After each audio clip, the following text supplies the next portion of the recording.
Oh, welcome back. Today I've decided to take the old radiator out.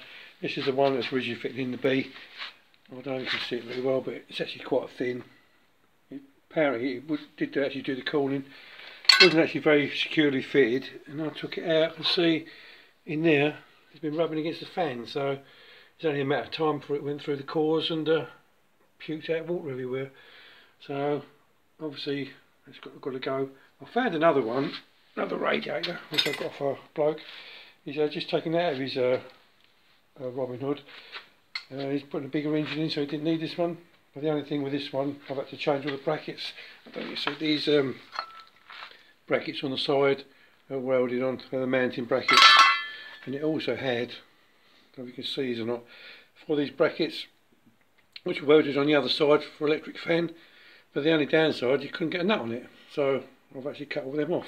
I'll show you what I've done so far. So this is where the radiator's going to fit now. I've made these little brackets on the side here. I'm actually going to bolt them through the actual chassis or the tube. The only problem I've got with that is there's a cable running up through there for the headlights. So I've managed to sort of pull it out a little bit. But what I'm going to do, I'm actually going to cut it and take it right out, because the chances of me missing any of them cables in there are sort of slim. So these are the top mounts, same as the other side. I'm not sure, obviously I've got to put a piece of angle weld onto the side of the radiator there, so it bolts onto there. I'm not sure if to rubber mount them or just solid mount them yet, so I haven't quite decided yet. The radiator is just sitting there on a bit of plastic bin at the moment. Some of the cores, not the cores, but the actual bits in between are a bit bent up, so I'll straighten all them up.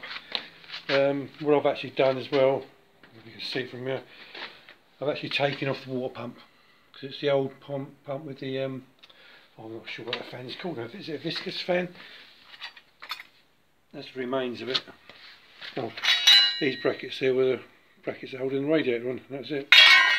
So I've taken all that off, taken the water pump off, and I've ordered a new one, which is just for a normal fan, so it'll be shorter so I can get the actual pulley back on. I don't know if you can see there, but I don't think you can. When I pulled the water pump off, you can see in there, obviously it has some antifreeze in there, but it went like sort of jelly, so God knows what that was. So when I start the engine up, I'm going to have to flush it all out. So hopefully that's roughly where the radiator's going to be. I've got to level it up yet. Hopefully I can get a very slim line fan on it. These are the brackets I was on about down there. They're actually welded on, but you couldn't get a nut through them. So I've taken them off. Obviously once I get a fan, I shall lay it on there and see if I can match it up somehow. There's another few of the brackets. I've got to trim that up a little bit, it's a bit too long there. I'll trim that back a little tiny bit.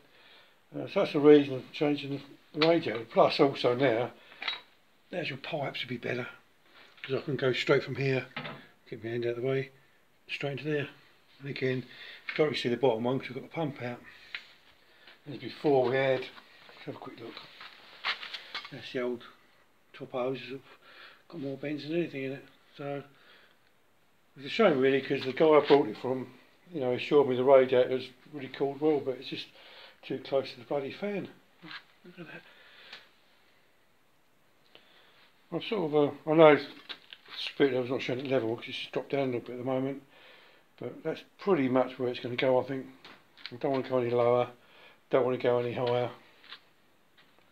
And, you know, bonnet closes nicely, so I think it's about right, unless anybody can see anything wrong with what I'm doing at the moment. Obviously on the back side of it, it's quite a few marks on the core, not the cores, bits in between it. The fan will cover that up.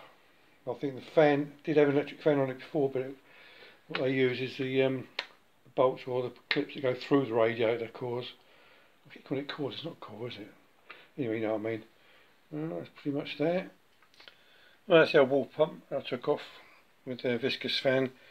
Obviously I've ordered a new one, and so that'll be flush there. So when hopefully I can just get my pulley back on, so that'll all stay in line, but it won't have that little bit sticking out there, so it should be nice and flush. What have we got here? Oh, there are the other bits I cut off the radiator.